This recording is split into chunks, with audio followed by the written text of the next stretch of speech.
Get big fast. The mantra of Amazon.com and its boisterous founder, Jeff Bezos. From the moment I got there, the feeling was that you just pressed down on the accelerator harder and harder. The audacious entrepreneur rewrote the rules of retail. There really was this sense of urgency around this internet land grab that was taking place. How do we establish the Amazon brand? His strategy didn't always pay off. Even after Amazon went public, people looked at the financials and said, this company's not going to make it. Amazon.com was actually profitable in December 1995. It must have been for, about 1 hour. With a series of sly moves, Jeff Bezos built and rebuilt Amazon.com. If you ask a question that Jeff doesn't feel like is something they want to go into, the answer you get is going to be the laugh. And he's laughing all the way to the bank.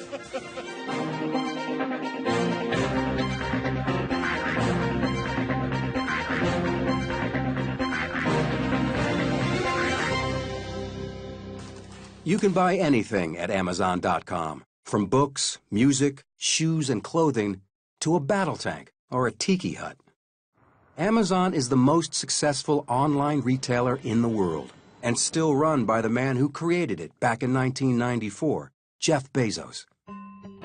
Jeff seemed to realize that being the singular place where a consumer can find and buy virtually anything that's available in the retail market was a critical part of the company's growth strategy.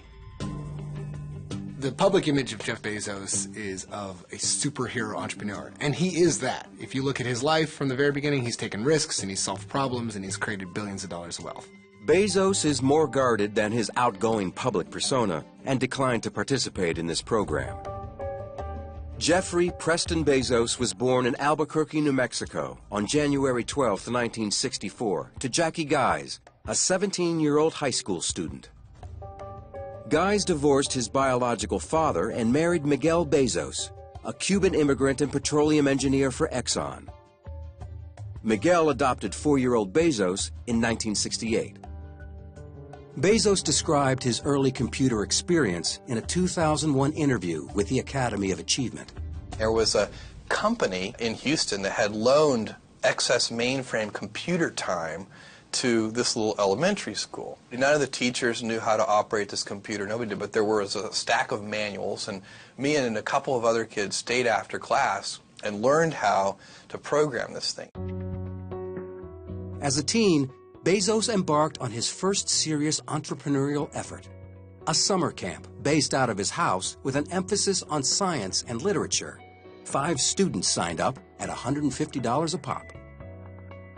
In 1986, he graduated from Princeton University, summa cum laude, with degrees in electrical engineering and computer science. Nicholas Carlson is deputy editor at BusinessInsider.com and has covered Amazon for 6 years. Jeff Bezos was actually recruited into a hedge fund named D.E. Shaw, and he didn't want to work in finance. He actually wanted to work in computer programming. But D.E. Shaw is a computer programmer, and the hedge fund is sort of built around algorithms and the type of technology that Bezos is interested in. It wasn't the only thing he found interesting. He came upon a statistic that just astounded him. He saw that the internet was growing at 2,300% per year, and he just became obsessed with this number. Studying the top 20 mail-order businesses, Bezos saw an opportunity online. Chris Anderson is editor-in-chief for Wired magazine. He could see that there was this technological tsunami that was arriving, that it was going to disintermediate, it was going to create new distribution channels, reset economics, change the way we bought and sold. And the question was, which domain shall we apply it to? The answer was books, a commodity for which no comprehensive catalog existed. In July 1994, he quit his secure Wall Street job to pursue his dream, to create one of the world's first online bookstores. His first investors? His parents, who he talked about with the Academy of Achievement. My dad's first question was, what's the internet? Okay, so he wasn't making a bet on this company or this concept. He was making a bet on his son.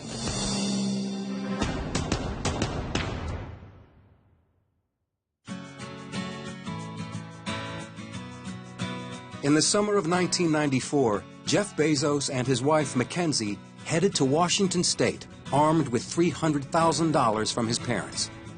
Entrepreneur and technology expert Esther Dyson is chairman of the investment firm Adventure Holdings. You now have a lot of people leaving Wall Street to go try and do startups, but Jeff was different. He had a really solid business/Wall Street background, and then he created something amazing.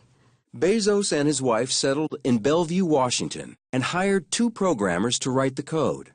Bezos related the story in a speech at Lake Forest College in 1998. Found a house that could serve as the first business, and it had a garage, and it seemed the right thing to do since there's a history of startups and garages. And this wasn't fully legitimate because it was a converted enclosed garage, but I considered it somewhat legitimate because it wasn't insulated. Those were not impressive offices. He dubbed the company Amazon, after the seemingly endless South American river with its countless tributaries. On July 16, 1995, Amazon.com opened its virtual doors to the public. James Marcus was employee number 55. Marcus was hired to write book reviews for the site that was nothing more than a list of titles. When I checked out their site to see if this was a place where I might want to work, I discovered it was quite rudimentary, actually. There was a front page with an eclectic mixture of books, but the most notable thing was that there was a huge catalog of probably several 100,000 books at the time, but there was no content in that catalog. The fledgling Amazon.com had no advertising budget.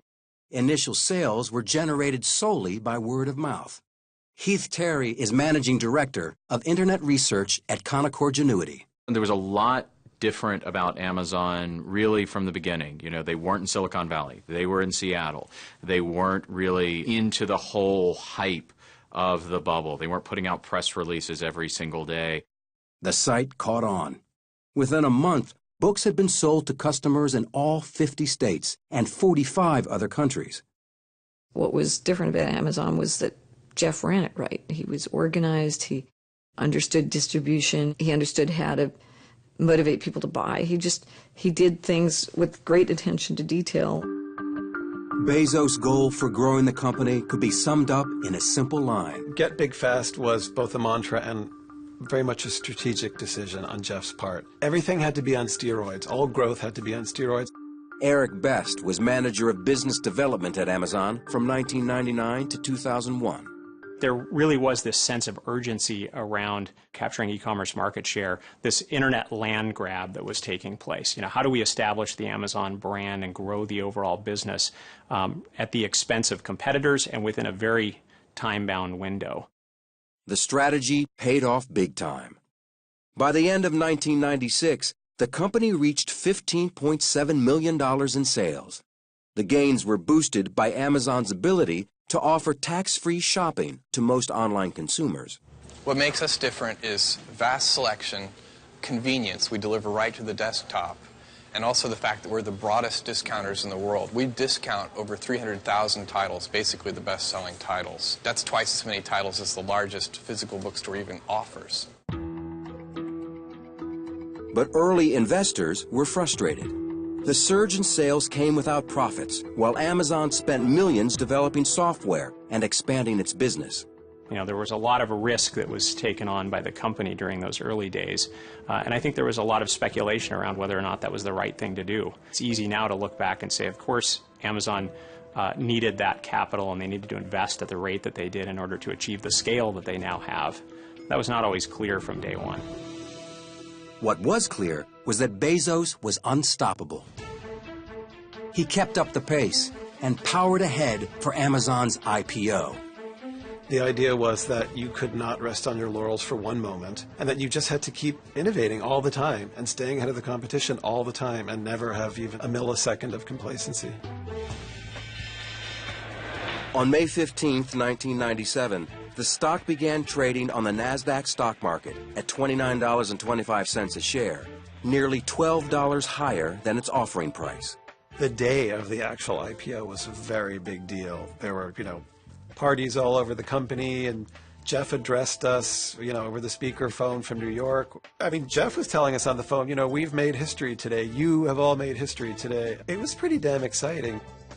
But despite the well-received IPO, tech analysts still offered a dour assessment of the company. Tim O'Reilly is founder and CEO of O'Reilly Media. Most people remember the business stories that Amazon was going to be toast. People were scrutinizing their financials. They were saying this company will never be profitable. Or there were a lot of naysayers.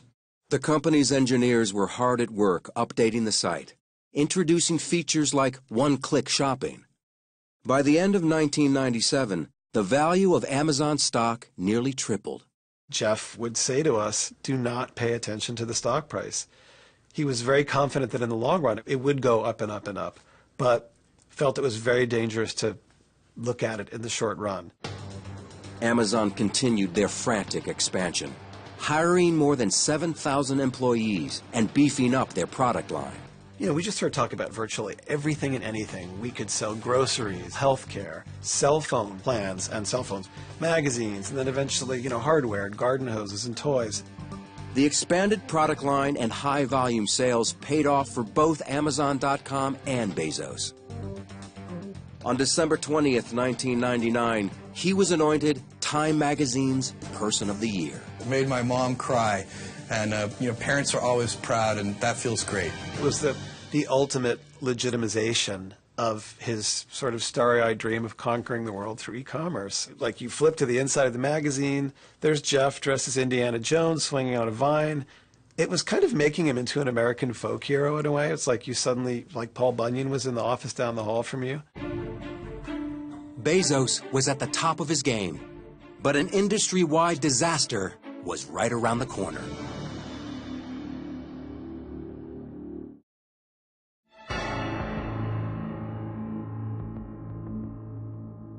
By the late 90s, Amazon.com was an online juggernaut. But in 2000, the dot-com bubble burst. Stock prices slumped, and Jeff Bezos was forced to take drastic measures. There were at least 2 waves of layoffs. And as is usually the case with these things, you don't know who's going to go. You kind of cower in your office and wait for the HR person to, summon you with a finger. And it feels bad to see your colleagues go. In the context of the slowing economy and the deep slowing in consumer confidence, this was the only prudent decision that we could make.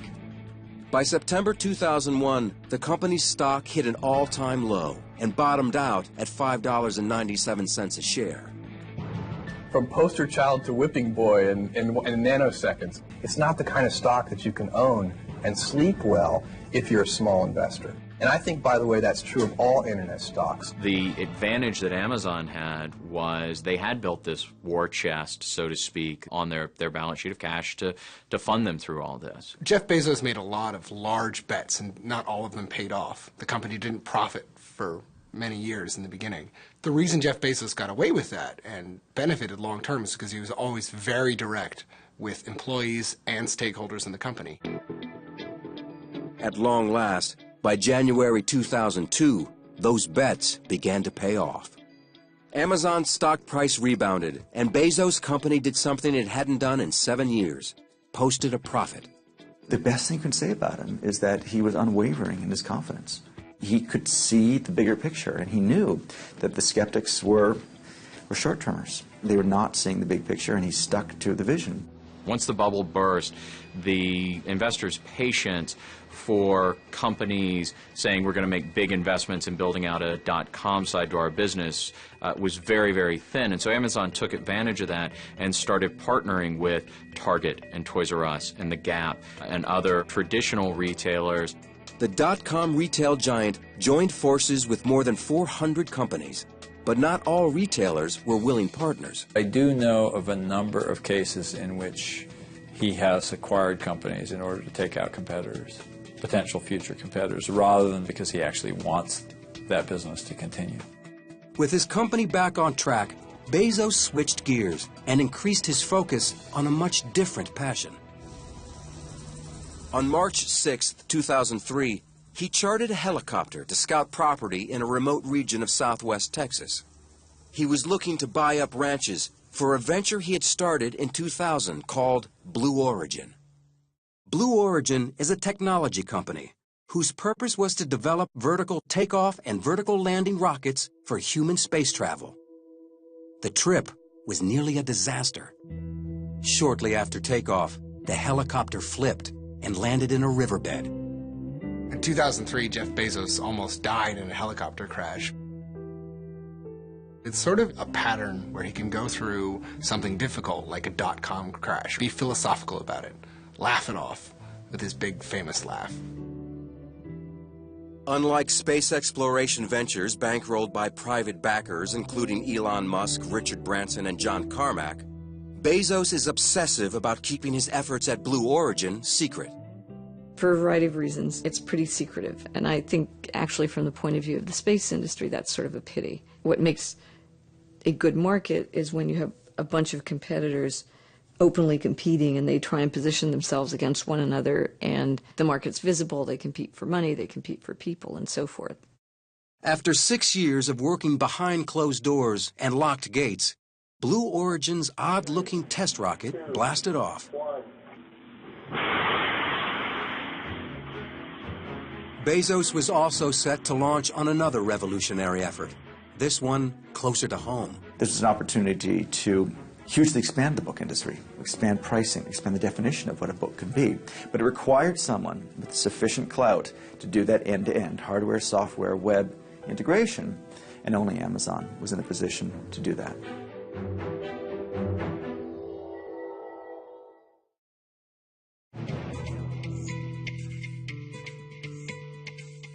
On November 19, 2007, Jeff Bezos took to the Charlie Rose Show to announce the release of a groundbreaking new product.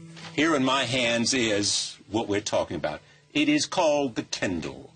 Tell me when you first had the idea that this might be possible. What we realized at the time was that there were a few technologies that were sort of converging that we could combine together with the right recipe and make something that would be what we hoped would be transformative in the world of electronic reading. The Kindle was an instant hit. Amazon put this device out there that takes away so many of the aesthetic pleasures that people take in books. You know, you can't smell the pages anymore, dog-ear the books. But it turns out book lovers, who are all these people that feared and loathed this thing, now they love the Kindle. The $399 e-reader sold out nationwide in just 5.5 hours. The number of Kindles sold, however, remains a closely guarded secret. A company spokesman said that they choose not to disclose the number. Jane Friedman is former CEO of HarperCollins and co-founder of Open Road Integrated Media. No one today knows how many Kindles there really are out there. It's a guessing game. We know that there are millions, but how many millions? But it's strategic for Amazon, obviously, because that's what they do. They keep a lot of information close to the vest. But publishers saw the Kindle as an industry killer. There will be real blood on the tracks of publishing in the next few years because publishers did not wake up soon enough to the fact that Amazon was a competitor. While the Kindle was making serious waves in the e-book marketplace, Amazon was preparing to make its largest corporate acquisition to date. Tony Hsieh is CEO of Zappos.com, America's leading online shoe retailer. When I first met Jeff Bezos in 2004, he had contacted us and said they were interested in possibly acquiring Zappos. At the time, we said we weren't interested because Zappos would kind of lose its identity. Hsieh was hesitant to sell to Amazon. They contacted us again and said they were willing to consider a different scenario where we could remain independent. And we started realizing, wow, they might actually be really great partners. Amazon purchased the hot online shoe retailer in the summer of 2009. Zappos investors received 10 million Amazon shares, worth about $1.2 billion at the time the deal closed. They got stock, which at this point is better than cash. And what this kind of shows is that Jeff Bezos and Amazon is someone who, yes, he can steamroll the competition when he needs to, but he's also willing to play ball and negotiate and get what he wants, but make everybody wealthier in the process. The shoe fit. But his cash cow, the Kindle, was about to get some very serious competition from a tech giant. And we call it the iPad. On January 27, 2010, Apple launched the iPad, also designed for use as an electronic reading device. Bezos responded aggressively by cutting costs and adding new features to his e-reader. One thing that Bezos has always been comfortable doing, running Amazon, is playing with very tight margins. So when you see the Kindle lowering in price, what you're seeing is Bezos recognizing what the real long-term gain here for Amazon is, to be the place where everyone buys all of their ebooks, and the Kindle is just how they get them. The phenomenal growth of the e-book market devastated bricks and mortar stores. Amazon came on the scene and became a competitor to the bricks and mortar retailers, and they were the e-tailer. Everybody was coexisting. In fact, Borders, and it may have been their downfall, but Borders did all of their digital selling through Amazon. Had Borders established its own presence, it might have been a very different situation today. According to the Authors Guild, Amazon had been buying books from publishers at $12 to $13 wholesale and selling them as Kindle books for $9.99, taking a loss each time. Best-selling author John Grisham railed against Amazon's pricing model. We're going to get to a point, if a book is worth $10, okay, whether it's a discounted hardback at Amazon or an ebook sold by Amazon for the Kindle, if we're at $10, okay, then suddenly the whole industry is going to change. You're going to lose publishers, you're going to lose bookstores. Others saw opportunity. You look at all of the authors that have been kind of empowered by Kindle to develop a direct consumer relationship that they never had before. And I think that's where Amazon is able to come out a winner in all of this by building this bridge between authors and their readers that in the past has never really existed. Borders Books filed for bankruptcy, and Barnes & Noble, the world's largest bookshop chain, is looking for a buyer. In 2011, Amazon.com stepped beyond the retail sales market and into the video streaming ring, going head-to-head with Netflix. Andrew Wallenstein is a TV editor for Variety magazine. I think if you're Netflix, you're looking at Amazon and really sizing them up as a competitor. Amazon has a lot of traction online. They've got deep pockets to buy just as much content. They're at the very beginning of this kind of effort, but in time, Amazon could grow to be just as big as Netflix. The e-commerce retail giant is also fending off growing efforts to put an end to its untaxed online sales. New laws may force Amazon to charge local sales tax. But Bezos remains cool under fire, and unfazed, he continues to forge ahead. Now, Jeff Bezos has his fingers in everybody's pie. He's got video streaming, which competes with Netflix. He's doing music now, which competes with Apple and iTunes. He's even selling Android apps in an Amazon.com app store. That goes right after Google's marketplace. If he sees something where Amazon can make a little piece of money and help its margins, which are, so thin, he'll go for it. Going for it has gotten him this far. His space project is going even farther. In April 2011, NASA awarded Blue Origin $22 million to continue developing its space vehicle design. He was listed by Forbes as the 30th richest person in the world, estimating his net worth at $18.1 billion. Amazon.com remains the world's largest online retailer. He's not just a visionary with visions. He's an architect with blueprints and some notion of how to make things work. He thinks very carefully about design and structure and operations. And that's what turns a visionary into somebody who actually accomplishes something. He could have sold Amazon to Barnes & Noble or probably to some other booksellers and walked away with many millions of dollars, like in his early 30s. Since then, he just keeps on coming up with really good ideas. He's not the hard-charging, going to take no prisoners type CEO. He's somebody that has his vision for how he wants to build this company and is able to surround himself by people that buy into that. I think ultimately that's one of the reasons that he's been as successful as he has.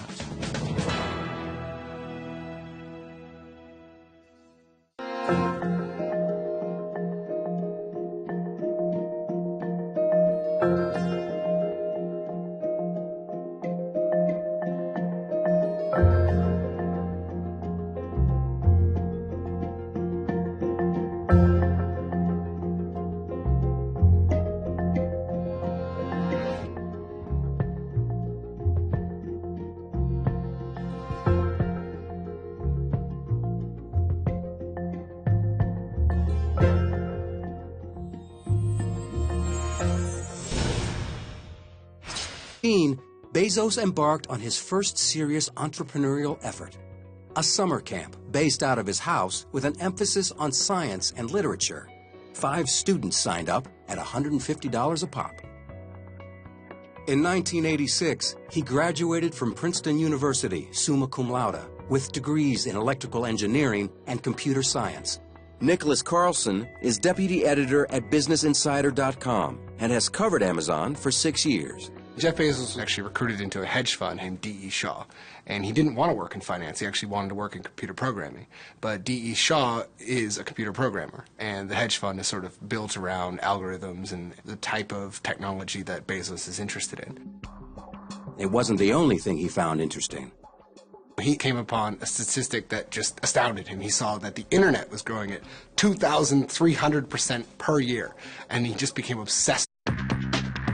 Get big fast. The mantra of Amazon.com and its boisterous founder, Jeff Bezos. From the moment I got there, the feeling was that you just pressed down on the accelerator harder and harder. The audacious entrepreneur rewrote the rules of retail. There really was this sense of urgency around this internet land grab that was taking place. You know, how do we establish the Amazon brand? His strategy didn't always pay off. Even after Amazon went public, people looked at the financials and said, this company's not going to make it. Amazon.com was actually profitable in December 1995. It must have been for, about 1 hour. With a series of sly moves, Jeff Bezos built and rebuilt Amazon.com. If you ask a question that Jeff doesn't feel like is something they want to go into, the answer you get is going to be the laugh. And he's laughing. With this number. Studying the top 20 mail-order businesses, Bezos saw an opportunity online. Chris Anderson is editor-in-chief for Wired magazine. He could see that there was this technological tsunami that was arriving, that was going to disintermediate, that was going to create new distribution channels, reset economics, change the way we bought and sold. And the question was, which domain shall we apply it to? The answer was books, a commodity for which no comprehensive catalog existed. In July 1994, he quit his secure Wall Street job to pursue his dream, to create one of the world's first online bookstores. His first investors? His parents, who he talked about with the Academy of Achievement. You know, my dad's first question was, what's the internet? Okay, so he wasn't making a bet on this company or this concept. He was making guarded than his outgoing public persona and declined to participate in this program. Jeffrey Preston Bezos was born in Albuquerque, New Mexico on January 12, 1964, to Jackie Gise, a 17-year-old high school student. Gise divorced his biological father and married Miguel Bezos, a Cuban immigrant and petroleum engineer for Exxon. Miguel adopted 4-year-old Bezos in 1968. Bezos described his early computer experience in a 2001 interview with the Academy of Achievement. There was a company in Houston that had loaned excess mainframe computer time to this little elementary school. None of the teachers knew how to operate this computer, nobody did, but there was a stack of manuals, and me and a couple of other kids stayed after class and learned how to program this thing. As a team, all the way to the bank.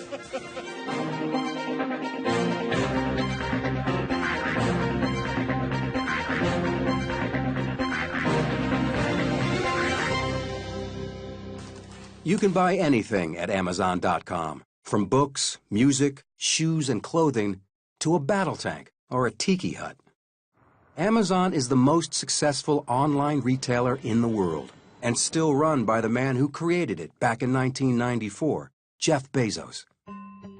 Jeff seemed to realize that being the singular place where a consumer can find and buy virtually anything that's available in the retail market was a critical part of the company's growth strategy.